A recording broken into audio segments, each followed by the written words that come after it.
जी हुकूमत Sindh corona virus का बचाव लाइ जेको लॉकडाउन लागू है उनके अॼु हिते 34 ॾींहं आहे ऐं उहो लॉकडाउन बरक़रार है।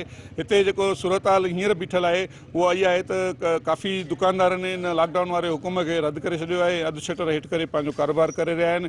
उन सिलसिले में पुलिस जेका हिते अॻे नफ़री जी खोट आहे, तंहिंजे बावजूद भी कुछ पुलिस इंतजामिया जेका हुते पहुती ऐं उन्हनि माण्हुनि जा फोटोग्राफी करणु शुरू कई।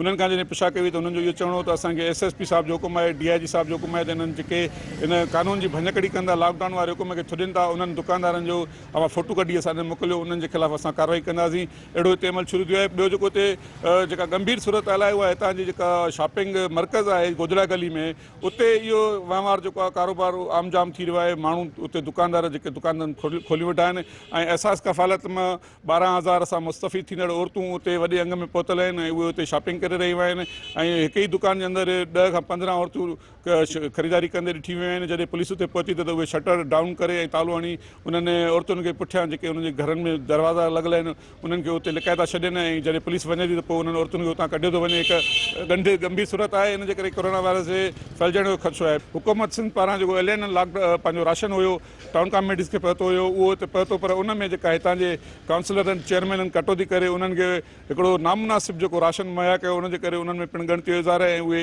उन्हनि जी जेका उहा पूराई न थी सघी आहे ऐं माण्हू अञा ताईं जेके राशन जे लाइ परेशान आहिनि ऐं पोरे तबिको बिल्कुलु जेको आहे सो हिन महिल परेशानी जो शिकार आहे। जी।